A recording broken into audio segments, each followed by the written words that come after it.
She bought a shabby thrift store for a new start. But one forgotten donation box didn't belong there. Inside waited $15 million in missing jewels. And a truth that could cost her everything. Before we dive in, tell me, what's the most unexpected thing you've ever found in a thrift store? The envelope sat on the kitchen counter like an accusation. Nina Vasquez stared at it while washing dishes in the tiny apartment she could no longer afford. Her hands moved mechanically through soapy water, scrubbing plates from a dinner she'd barely eaten. The eviction notice had arrived 3 days ago, 30 days to vacate, 30 days to figure out where a single mother and her 6-year-old daughter would sleep. Outside, rain tapped against the window. The sound used to be comforting. Now it just reminded her of leaks she couldn't fix and problems she couldn't solve. "Mommy, can I have more juice?" Nina turned to see Lucia at the table, homework spread out in front of her. The girl's hair was pulled back in a lopsided ponytail. Nina had done that morning before her shift at the diner. Before her second shift cleaning offices downtown. Before collapsing into bed at midnight only to wake at 5 and do it all again. "Of course, baby." Nina poured the last of the juice into Lucia's cup. Tomorrow she'd need to buy more. Tomorrow she'd need to figure out everything. She glanced at her phone on the counter. The bank app was still open from the 10th time she'd checked it today. $8,547. 3 years of saving every spare dollar. 3 years of double shifts and skipped meals and telling Lucia they couldn't afford new shoes just yet. It wasn't enough for first month, last month, and deposit on a decent apartment. It wasn't enough for anything that would keep them safe. Nina closed her eyes and tried to breathe through the tightness in her chest. That's when she saw it. The classified ad was open on her laptop, left over from this morning's desperate search. She'd been looking for cheap apartments, studio spaces, anything. But her eyes caught on a different listing buried at the bottom of the page. Thrift store for sale, established location, owner, retiring, $8,500, includes inventory and upstairs apartment, cash only, serious buyers. Nina's heart kicked once, hard. A thrift store, an apartment above it. $8,500, exactly what she had saved. She read the ad 3 more times, her mind racing. It was insane. She didn't know anything about running a business. She'd never even managed a cash register beyond her waitressing job.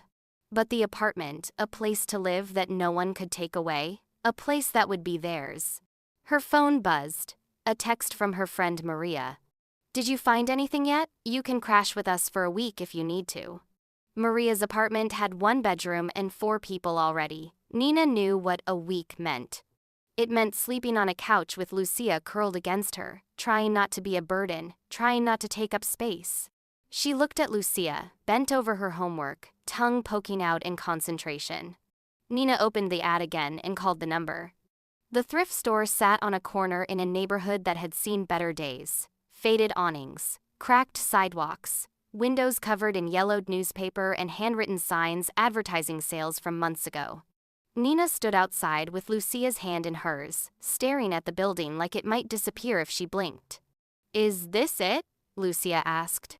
"Yeah, baby, this is it."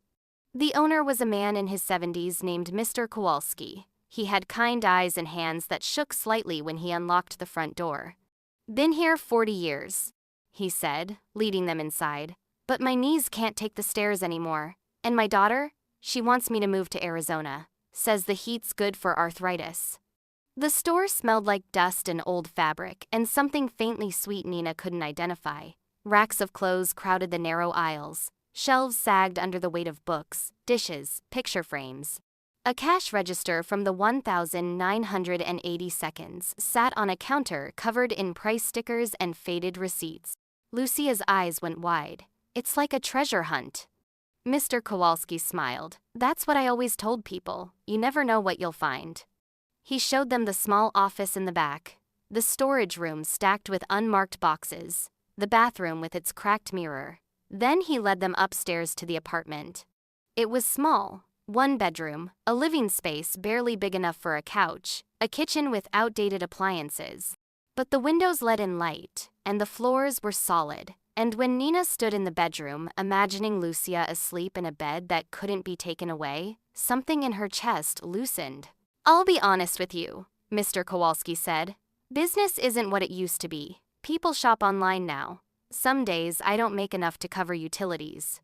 But the bones are good, and if you're willing to work, there's potential here." Nina walked through the apartment again, touching the walls, testing the faucets. Her mind calculated and recalculated. Inventory, utilities, rent. No, not rent. Ownership. This would be theirs. "I'll take it," she said. Mr. Kowalski blinked. "Don't you want to think about it? Talk to someone?"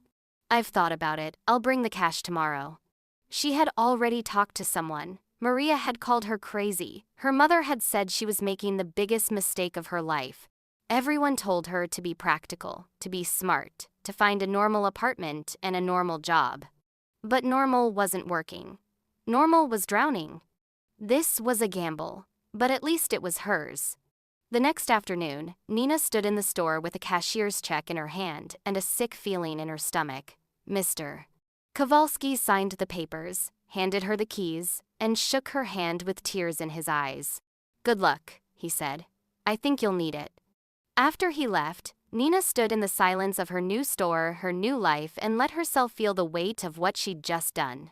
Lucia ran between the racks, laughing, pulling out strange hats and oversized coats. For the first time in months, Nina heard her daughter laugh without worry behind it. Maybe this wasn't a mistake. Maybe this was exactly what they needed. That night, they slept on an air mattress in the upstairs apartment. Nina lay awake, listening to the unfamiliar sounds of the building settling, the hum of the refrigerator, the distant traffic outside. She was almost asleep when she heard it. Footsteps downstairs, slow and deliberate. Then the creak of the back door, the one she'd locked herself. Nina's eyes snapped open, her heart hammering. Someone was inside the store. She grabbed her phone, ready to call 911, and crept to the top of the stairs. The footsteps moved through the store, stopping and starting, like someone was searching for something. Nina held her breath, her hand shaking. Then the footsteps stopped. Silence.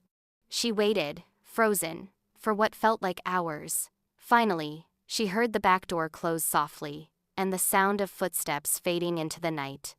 When Nina finally went downstairs to check, the back door was locked. Nothing seemed disturbed. But she could feel it. Someone had been here. Someone knew she'd bought this place. And they were looking for something. Nina didn't sleep the rest of the night. She sat on the air mattress with a baseball bat across her lap, listening to every creak and groan of the old building. Lucia slept beside her, curled into a ball, oblivious to the fear that had settled like ice in Nina's chest. When dawn finally broke, Nina went downstairs. The back door looked normal, locked from the inside, just as she'd left it. But when she examined it closely in the morning light, she saw fresh scratches around the lock. Someone had picked it. Carefully, professionally. Nina's hands trembled as she checked the rest of the store. Nothing was missing. The ancient cash register still sat on the counter, empty but untouched. The racks of clothes hung undisturbed. Even the jar of coins by the register, maybe $12 in quarters and dimes, hadn't been touched. Whoever broke in hadn't come to steal. They'd come looking for something specific. Nina pulled out her phone, thumb hovering over 911. But what would she say? Someone broke in but didn't take anything? The police would file a report and leave. She'd still be here, alone, with a daughter to protect and no answers. She put the phone away and made a different decision. She'd figure out what they were looking for, and she'd find it first. By mid-morning, Nina had Lucia set up at the counter with coloring books and snacks. The girl was content, humming to herself, while Nina began the overwhelming task of sorting through 40 years of accumulated inventory. The store was chaos. Racks crammed with clothes that smelled like mothballs and old perfume, shelves piled with chipped dishes, outdated electronics, books with cracked spines. Boxes stacked in corners, unlabeled and forgotten. Nina started in the back storage room, a narrow space lit by a single flickering bulb. Dust hung in the air like a curtain. She sneezed twice and kept digging. Most of it was junk, broken picture frames, a box of cassette tapes with no cases, a stack of magazines from 1987. She made piles sell, donate, trash, though the trash pile grew fastest. Then she found the corner marked donations, do not sell. The sign was handwritten, faded, taped to the wall above a stack of boxes that looked like they hadn't been touched in years. Nina frowned. Why would donations be marked do not sell in a thrift store? She pulled the top box down. It was lighter than expected, full of old linens, yellowed with age. The second box held books, their pages brittle and spotted with mold. The third box was different. It was metal, heavy, locked with a rusted padlock that had no key. Decades-old packing tape covered every seam, peeling at the edges but still intact. A faded label on top read, Street Catherine's Estate, 1998. Hold. Nina stared at it. 1998. 27 years ago.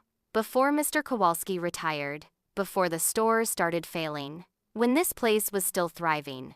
She tried the lock. It didn't budge. She shook the box gently. Something inside shifted, not heavy, but dense. It didn't sound like clothes or books.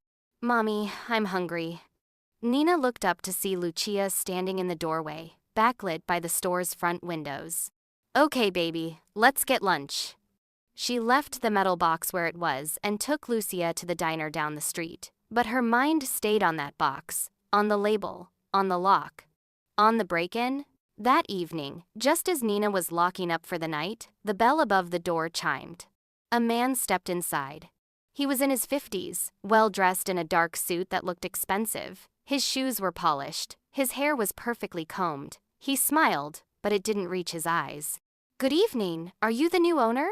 Nina's grip tightened on the keys. Can I help you? I hope so. He pulled a business card from his pocket and handed it to her. It was plain white with the name Richard Moss, Estate Services, and a phone number.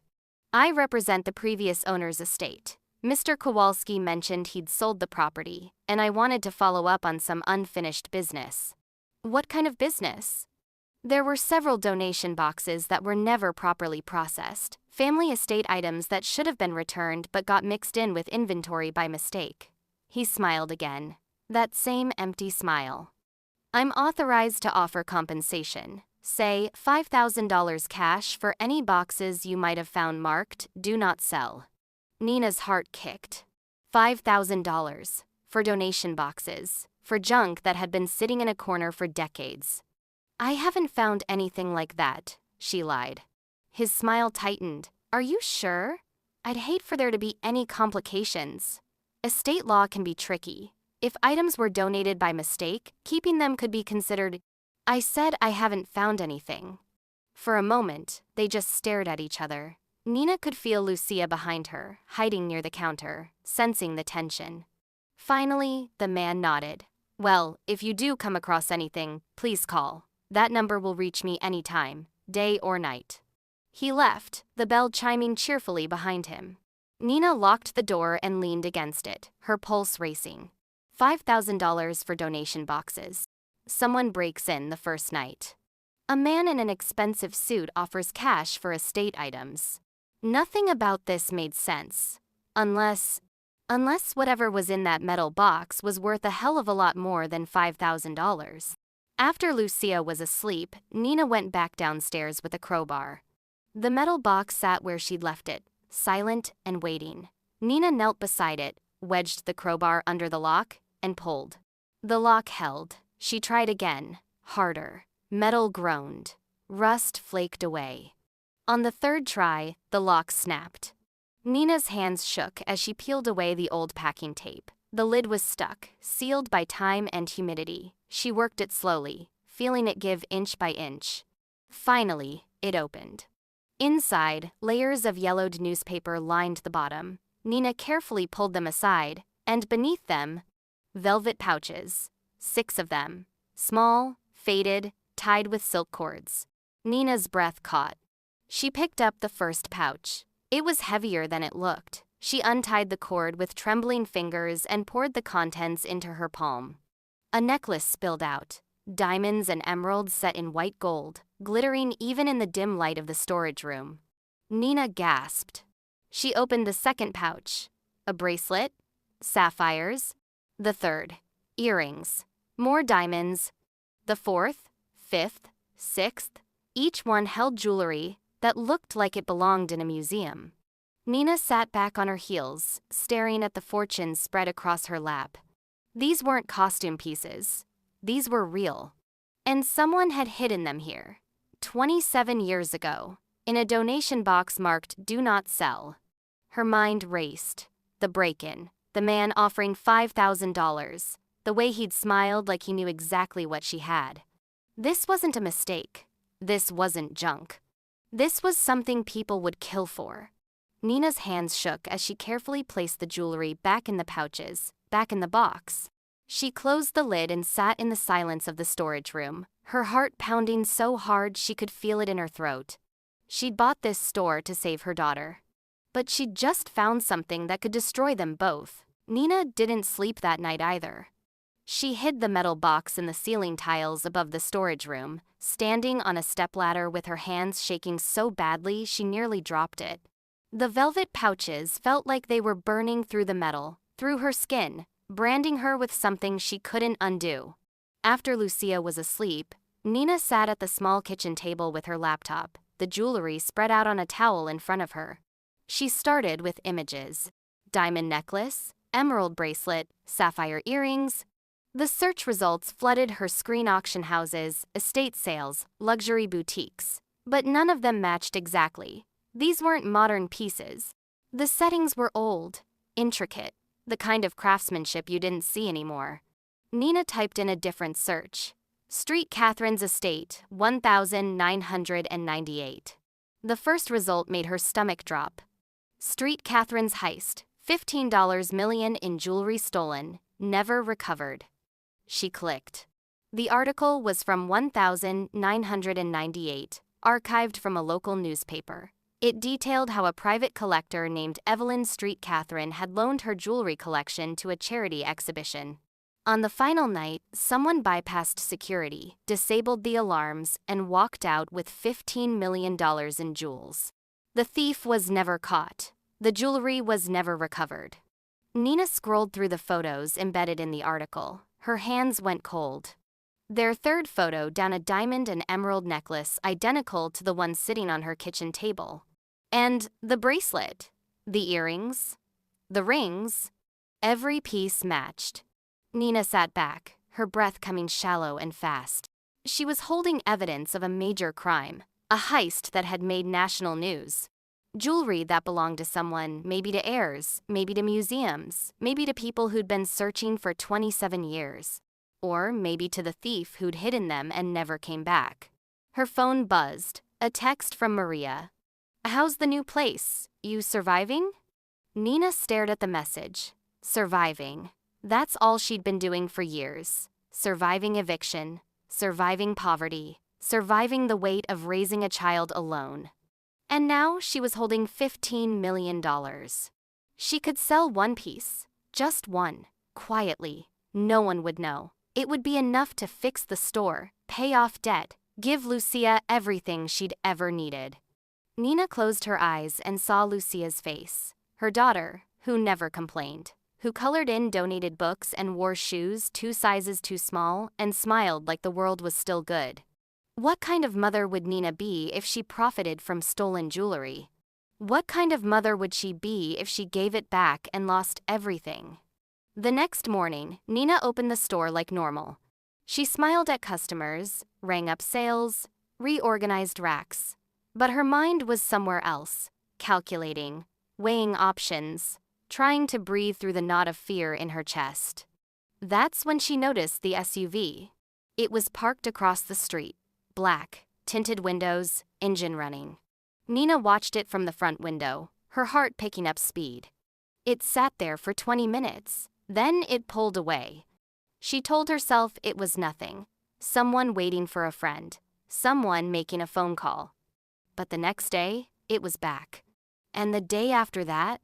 On the 4th day, Nina saw the man.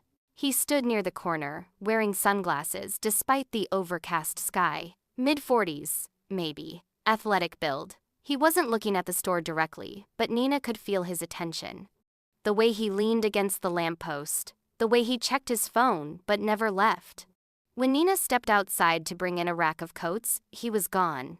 She went back inside and locked the door, even though it was the middle of the day. Lucia looked up from her coloring. "Mommy, why are you scared?" "I'm not scared, baby." But she was. Someone knew. Someone was watching. And they were waiting for her to make a mistake. Nina stopped leaving Lucia alone. She walked her to school every morning, holding her hand too tight. She picked her up every afternoon, scanning the parking lot for the black SUV, for the man in sunglasses, for anyone who looked too interested. At night, she checked the locks 3 times. She kept the baseball bat by the bed. She barely slept. Maria called. "Nina, you sound exhausted. What's going on?" "Nothing, just adjusting to the new place." "You sure? You don't sound like yourself." Nina wanted to tell her, wanted to say, "I found $15 million in stolen jewelry and now someone's watching me and I don't know what to do." But she couldn't, because once she said it out loud, it would be real. "I'm fine," Nina said, "just tired." She hung up and stared at the ceiling, where the metal box sat hidden above layers of old insulation and dust. She could call the police, report it, hand it over. But what if they thought she was involved? What if they took the store as evidence?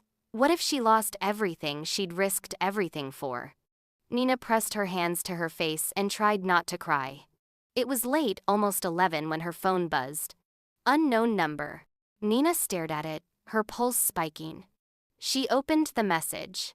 "We know you found them. Keep them safe. We're coming for what's ours." Nina's hands went numb. Before she could process it, another text came through. A photo. Lucia's school. The front entrance. Taken today, during drop-off. Nina's breath stopped. The next message was simple. "Don't do anything stupid." Nina dropped the phone like it had burned her. She stood in the dark apartment, shaking, her mind screaming. They knew where Lucia went to school. They knew where she lived. They knew everything. And they were coming. Nina didn't wait until morning.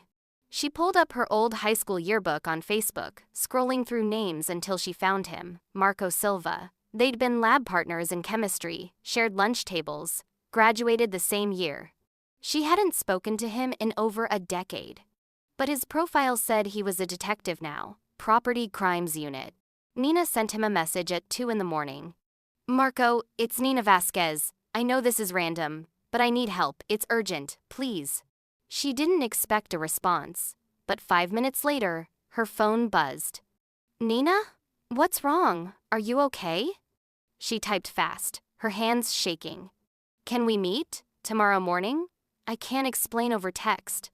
"I'll be there. Send me the address." Marco showed up at 8, still in his off-duty clothes, jeans, a faded police academy t-shirt, a coffee in hand. He looked older, his face carrying the weight of years spent seeing the worst in people. But his eyes were kind. "Nina." He pulled her into a quick hug. "It's been forever. What's going on?" She locked the door behind him and led him to the back room. The metal box sat on the table, the velvet pouches arranged beside it. Nina had barely slept, rehearsing what she'd say, how she'd explain without sounding insane. Marco saw the jewelry and went still. "Nina, where did you get these?" "I found them, in a donation box. Here, in the store." She spoke quickly, her words tumbling over each other. "Someone broke in the first night. Then a man showed up offering me $5,000 for donation boxes. Then I started getting watched. There's a black SUV, a guy in sunglasses, and last night I got texts. They sent me a picture of Lucia's school, Marco. They know where my daughter is." She was shaking now, tears threatening to spill. Marco picked up one of the necklaces, turning it over in his hands. His jaw tightened. "Do you know what these are?" "The Street Catherine's heist. 1,998. I looked it up." He nodded slowly. "Then you know this is serious." "Are they real?" "Yeah. They're real. Marco set the necklace down carefully. Nina, you need to tell me everything. From the beginning. She did. The eviction, buying the store, the break-in, the locked box, Richard Moss and his too white smile, the texts, the photo of Lucia's school. Marco listened without interrupting, his expression darkening with every detail. When she finished, he rubbed his face and exhaled hard. Okay. Here's what I know. The street Catherine's heist was an inside job. Evelyn Street. Catherine hired a private security guard named Thomas Brennan to oversee her collection during a charity exhibition. The night the jewels were stolen, Brennan disappeared. No trace, no evidence. Just gone. So he took them. That's what everyone believed.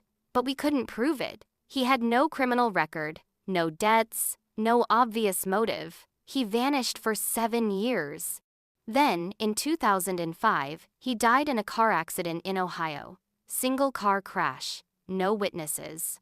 Nina's stomach turned. And the jewels? Never recovered. Case went cold. Marco looked at the jewelry spread across the table. Until now. Why would he hide them here? In a thrift store? He wouldn't. Not intentionally. Marco picked up the metal box, examining the label. Street Catherine's Estate, 1998. Hold. He frowned. This wasn't Brennan's hiding spot. Someone else put these here. Maybe an accomplice. Maybe someone who couldn't risk keeping them but didn't want to destroy them either. But why donate them to a thrift store? Maybe they didn't. Maybe the box was in storage somewhere, an estate sale, a foreclosure, and ended up here by mistake. Or maybe whoever hid them died before they could retrieve them. Marco met her eyes. Either way, someone's been looking for these jewels for a long time, and now they know you have them. Nina felt the room tilt. What do I do? Marco hesitated. The right thing is to report them. Turn them over as evidence. We reopen the case, trace the provenance, return the jewels to the rightful owners or their heirs. But officially reporting this takes time, paperwork, chain of custody, and until these jewels are locked in an evidence room, you're in danger. Whoever's been watching you, they're not going to wait for bureaucracy. Nina's throat tightened. So what are you saying? I'm saying I can arrange protection. Patrol cars near your store, escorts for Lucia. But Nina, these people have been patient for 27 years. If they think you're going to turn the jewels over to police, they might escalate. The word hung in the air like smoke. Escalate. I have a daughter, Marco. I know. His voice softened. That's why we need to move carefully. Let me make some calls. Get a plan in place. In the meantime, don't tell anyone else about this. Not friends, not family, no one. Nina nodded, her hands clasped so tight her knuckles were white. Marco stood, pulling out his phone. I'll have someone watching your store within the hour. And Nina? You did the right thing calling me. After he left, Nina sat alone in the storage room, staring at the jewels. $15 million. Enough to change everything. Enough to give Lucia a future. And enough to get them both killed. That night, Nina picked up Lucia from school, like always. But she noticed the black SUV immediately. It was parked 2 blocks away, engine running. Nina's pulse spiked. She walked faster, pulling Lucia along. Mommy, you're hurting my hand. Sorry, baby, we're just in a hurry. They got in the car. Nina locked the doors and drove home, checking the rearview mirror every few seconds. The SUV followed. Not close, not obvious, but there. Nina's hands shook on the steering wheel. When they got to the store, she rushed Lucia inside and locked the door. She closed the blinds, checked every window, turned on all the lights. At 10 o'clock, after Lucia was asleep, Nina heard a sound at the door. Not a knock, something sliding underneath. She crept downstairs, baseball bat in hand, and found a folded piece of paper on the floor. Her hands trembled as she opened it. The handwriting was neat, almost polite. Last chance, sell us the box, $50,000 cash. Tomorrow, 6 p.m., corner of 5th and Oak, come alone, or we take it and more. Nina read it 3 times, her breath coming in shallow gasps. $50,000. Or they take it, and more. She thought of Lucia asleep upstairs, her small body curled under a donated blanket, her face peaceful, unaware of the danger closing in around them. Nina crumpled the note in her fist. She pulled out her phone and texted Marco. They just gave me an ultimatum. Tomorrow, 6 p.m. What do I do? The reply came fast. Don't go. I'll handle it. Stay inside. Lock the doors. I'm sending someone to watch your place tonight. Nina locked the phone and stood in the dark store, surrounded by racks of old clothes and broken things people had thrown away. She'd bought this place to save her daughter. Now, she didn't know if they'd survive it. Outside, the black SUV sat in the shadows, waiting. Nina spent the day pretending everything was normal.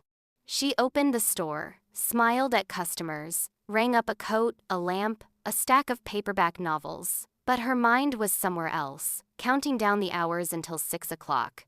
Until the meeting. Marco had told her not to go. Stay inside, lock the doors, let him handle it. But Nina couldn't stop thinking about the note, about the threat, or we take it and more. More meant Lucia. At 5:30, Nina closed the store early. She walked Lucia to Maria's apartment and lied about needing to meet with a supplier. You sure you're okay? Maria asked, studying Nina's face. You look exhausted. I'm fine, just a lot on my mind. Maria didn't look convinced, but she let it go. Nina kissed Lucia goodbye and drove to the corner of 5th and Oak. The man was already there. He stood beside a sleek gray sedan, hands in his pockets, looking almost casual. But Nina recognized him immediately, Richard Brennan, the nephew of the thief who'd started all of this. She parked and got out slowly, her heart hammering. Miss Vasquez. He smiled, but it didn't reach his eyes. Thank you for coming. I didn't have much choice. Fair enough. He gestured to a bench near the curb. Shall we talk? Nina sat, keeping distance between them. Richard settled beside her, unbothered by her tension. I want to be honest with you, he said. My uncle, Thomas, was a good man who made a bad decision. He worked for Evelyn Street Catherine for years, trusted, respected. But she treated him like furniture, paid him barely enough to survive while she draped herself in millions. Nina said nothing. When the opportunity came, he took it. Not out of greed, out of survival. Richard's voice was smooth, practiced. He hid the jewels, planning to sell them slowly, carefully, but he never got the chance. A car accident took him before he could retrieve them. So you've been looking for them ever since. My family has, yes. For 27 years, he turned to face her. That donation box was in a storage unit my uncle rented under a fake name. When he died, the rent went unpaid. Eventually, the unit was auctioned off. Someone bought it, didn't know what they had, and donated everything to your store. Nina's hands clenched in her lap. And now you want them back. I want to make a deal. Richard pulled an envelope from his jacket. $50,000. Cash. Right now, you give me the jewels, we both walk away. No police. No complications, no danger. Nina stared at the envelope. $50,000. She thought of the eviction notice, the empty bank account, Lucia's 2 small shoes, and the heat that barely worked, and the nights Nina had cried in the shower because she didn't know how much longer she could keep going. $50,000 would fix everything. The original owner is dead, Richard continued, his voice softening. The insurance company paid out decades ago. No one's waiting for these jewels. No one will miss them. You'd just be taking what's already lost. That's not true. Nina's voice was quiet. Those jewels belonged to someone, a family, people who cared about them. People who are dead. Maybe, but their children aren't, their grandchildren. Nina looked at him. You're asking me to profit from a crime. Richard's expression hardened slightly. I'm offering you a way out. You have a daughter, Miss Vasquez. A daughter who needs you safe and alive. Take the money. Forget you ever found the box. Go back to your life. Nina's throat tightened. If you've been following her story this far, watching her try to do the right thing while the world pushes her toward the wrong one, don't forget to like this video and subscribe. Because sometimes the hardest choices aren't between good and evil, they're between survival and integrity. I need to think about it, Nina said finally. Richard handed her the envelope. Take this. Consider it a down payment.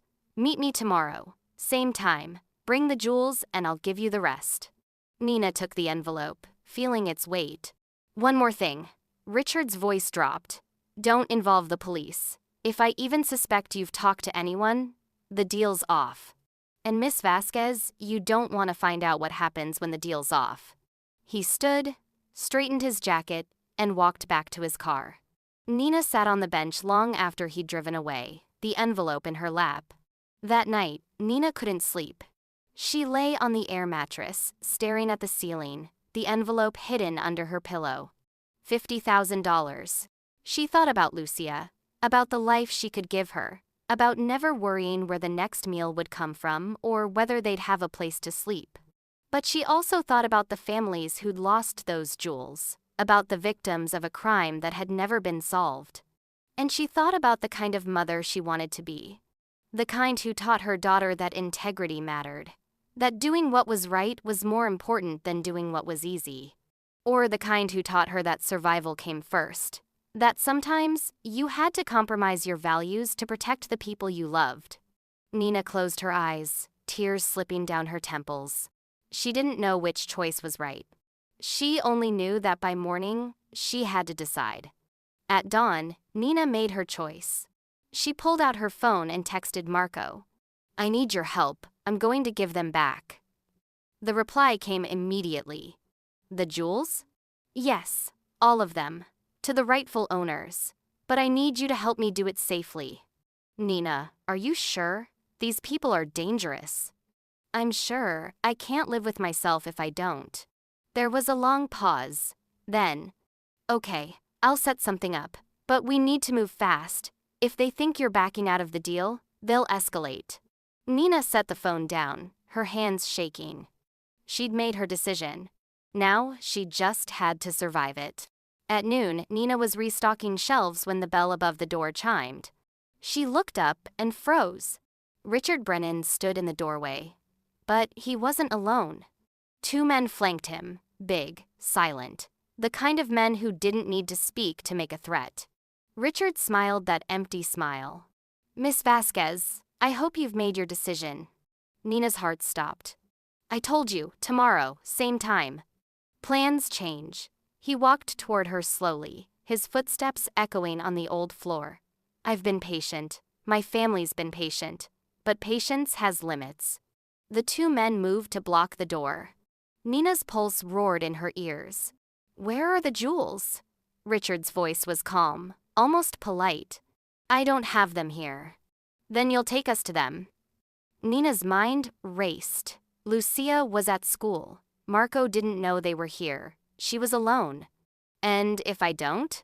Richard's smile faded. Then we stop asking nicely. Nina's hand went to her phone in her pocket.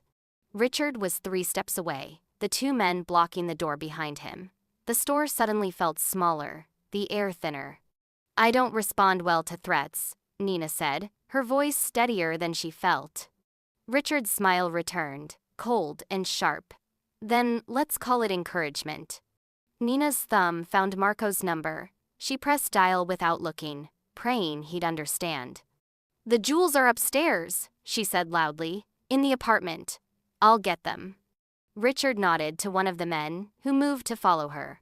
Nina's phone was still connected, hidden in her pocket. She climbed the stairs slowly, her heart hammering so hard she thought Richard might hear it. Behind her, she heard Marco's voice, tiny and distant. Nina? Nina, what's happening? She couldn't answer, but she prayed he was listening. It happened fast. Nina reached the apartment and turned to face the man who'd followed her. He was bigger, up close, his expression flat and unreadable. Get the box, he said. Nina walked to the closet, moving slowly. She could hear sirens in the distance, faint, getting closer. Marco had heard. Marco was coming. She just needed to stall. It's heavy, Nina said, pulling the metal box from its hiding spot. I'll need help carrying it down. The man reached for it, and Nina let him take it. His attention shifted to the box, and for a moment, he wasn't watching her. That's when the sirens got loud. The man's head snapped toward the window. "What did you do?" Nina backed toward the stairs. "I called the police." Downstairs, she heard Richard swear, footsteps, the sound of the front door slamming open. "Police! Hands where we can see them." Nina's knees nearly gave out. The man in front of her hesitated, torn between grabbing her and running. In that split second, Nina did the only thing she could think of. She ran. She bolted past him, down the stairs, nearly tripping on the last step. The store was chaos. Richard was on the ground, hands behind his head. The two men were surrounded by officers in tactical gear. And Marco was there, his gun drawn, his eyes scanning the room until they found her. "Nina, are you okay?" She nodded, unable to speak. One of the officers moved to cuff Richard. He didn't resist, but his eyes stayed on Nina, cold and furious. "You just made the biggest mistake of your life," he said. Marco stepped between them. "You're done talking." They dragged Richard out, along with his men. The store went quiet except for the crackle of police radios and the sound of Nina's ragged breathing. Marco holstered his weapon and crossed to her. "You scared the hell out of me." "I'm sorry, I didn't know what else to do." "You did exactly right," he gestured to one of the officers. "Get the box, it's upstairs." Nina watched them retrieve the metal box, the jewels that had turned her life upside down. Part of her felt relief, part of her felt loss. $50,000. Gone. But Lucia was safe, and Nina could still look at herself in the mirror. Marco touched her shoulder gently. "Come on, let's get your statement, then you can go pick up your daughter." At the station, Nina told them everything. The donation box, the break-in, Richard's threats, the texts, the photo of Lucia's school. They recorded her statement, took photos of the jewels, began the process of cataloging evidence. If you've been following her story this far, watching her fight to do what's right, even when everything in her screamed to take the money and run, don't forget to like this video and subscribe. Because what happens next will remind you that, sometimes, the hardest choices lead to the most unexpected blessings. When it was over, Marco walked Nina out to her car. "What happens now?" she asked. "We reopen the Street Catherine case, trace the jewels, figure out who they belong to. If there are heirs, they'll be returned. If not, they'll likely go to a museum."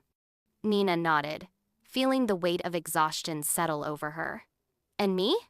"You're a witness. A hero, actually. You could have kept those jewels. You could have taken Richard's money. Instead, you risked your life to do what was right." Nina's throat tightened. "I don't feel like a hero. I feel like I just lost the only chance I had to give my daughter a better life." Marco was quiet for a moment. Then he said, "There's something else you should know." "What?" "The Street Catherine collection, it wasn't just stolen from Evelyn. The jewels themselves have a history. During World War II, they were taken from Jewish families in Europe, looted, sold on the black market. Eventually, they ended up in private collections like Street Catherine's." Nina's breath caught. "The families who originally owned them, some of them are still out there. Grandchildren, great-grandchildren, they've been searching for these pieces for decades, not because of their value, because they're all they have left of their families." Nina felt tears sting her eyes. "You didn't just recover stolen property, Nina. You gave people back their history, their heritage, things they thought were lost forever." She looked at Marco, barely able to process what he was saying. "There'll be a ceremony," Marco continued. "When the jewels are returned, you should be there. So should Lucia." Nina wiped her eyes, nodding. She'd gambled everything on doing the right thing, and maybe, just maybe, it had been worth it. That night, Nina picked up Lucia from Maria's apartment. Her daughter ran into her arms, and Nina held her tight, breathing in the smell of her shampoo, feeling the solid warmth of her small body. "Mommy, you're squishing me." "Sorry, baby." Nina pulled back, brushing hair from Lucia's face. "I just missed you." "Did you finish your meeting?" "Yeah, I did." They drove home in comfortable silence.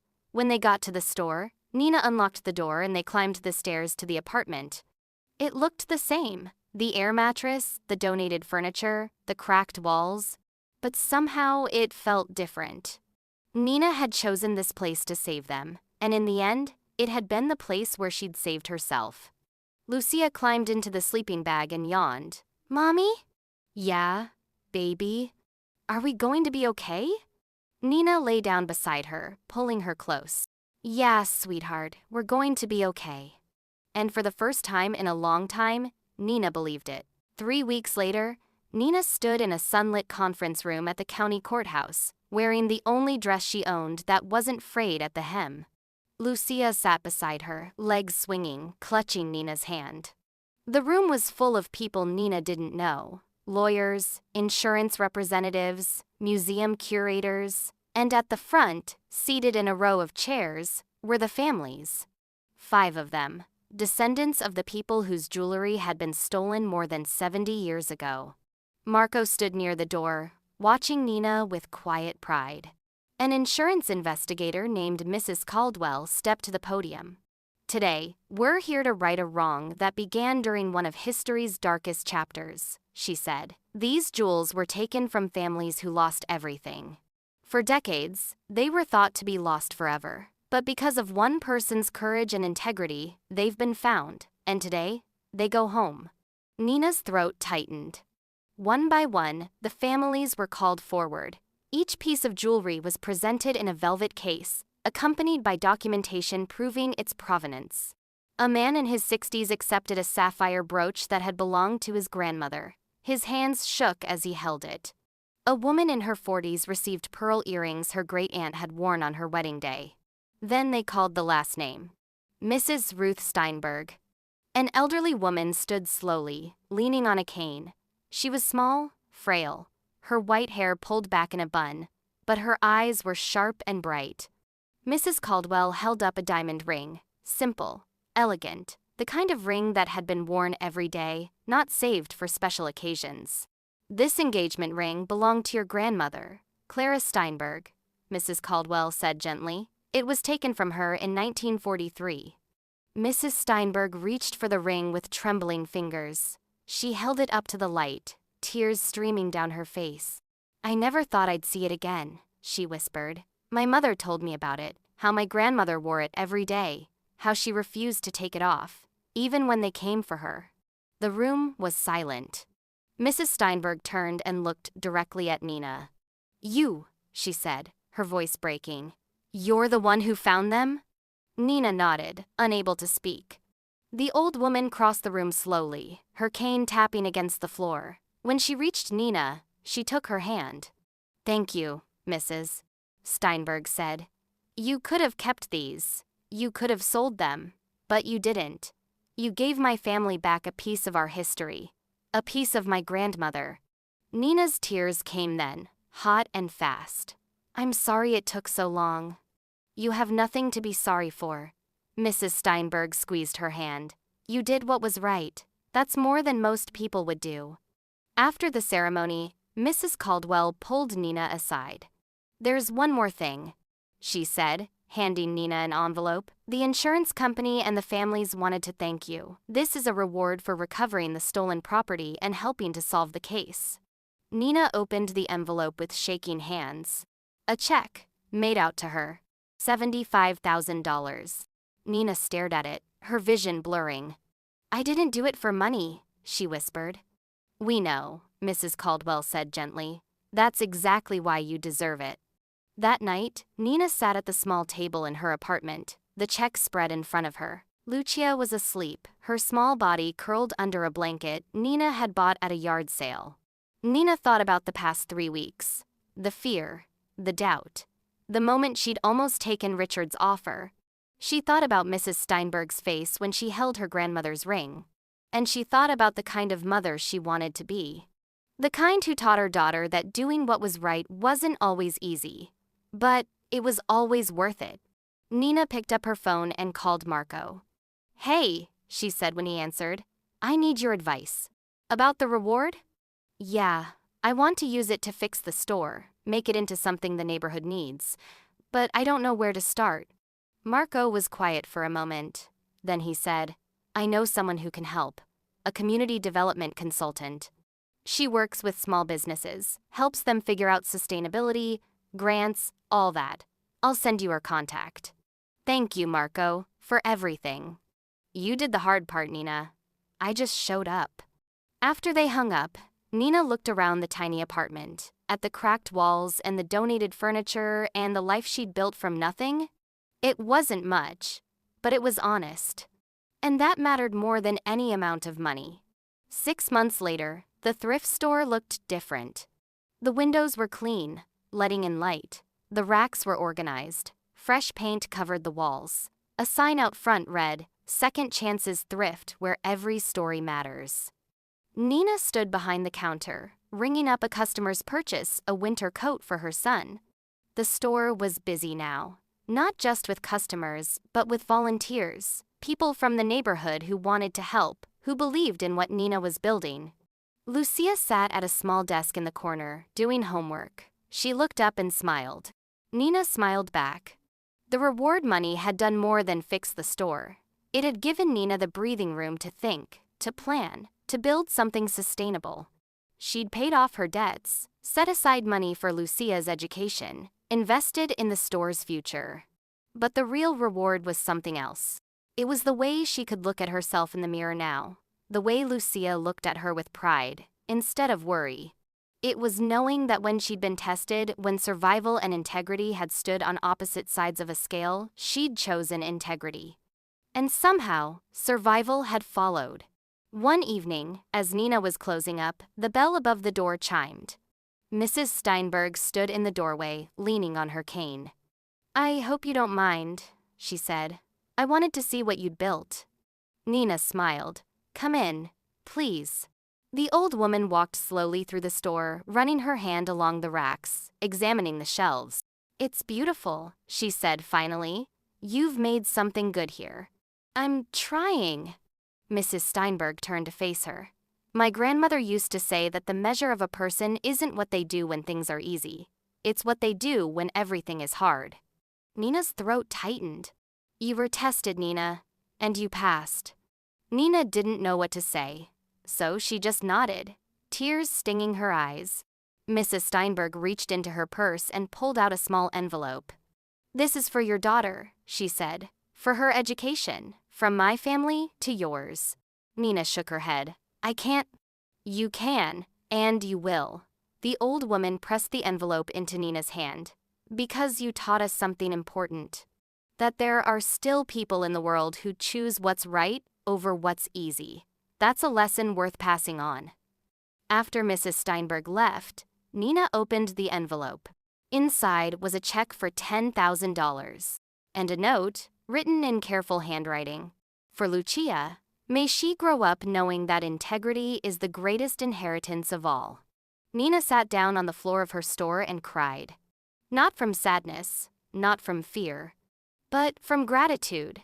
1 year later, Nina stood behind the counter of Second Chances Thrift, watching the morning light spill through the clean windows. The store was alive now. Customers browsed the racks, volunteers sorted donations in the back room, and somewhere a radio played softly.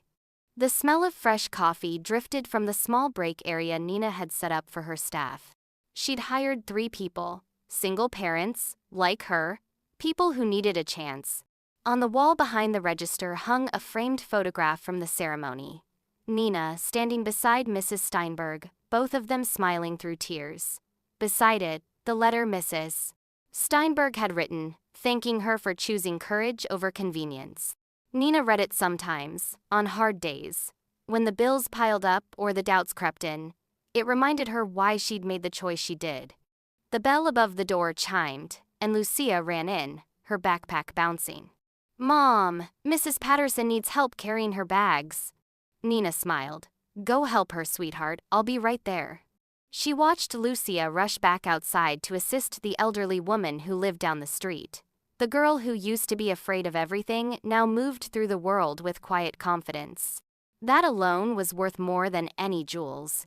That evening, after the last customer left, Nina locked the door and turned off the lights. Lucia sat on the counter, swinging her legs. Mommy? Yeah, baby? Are you happy we didn't keep the jewels?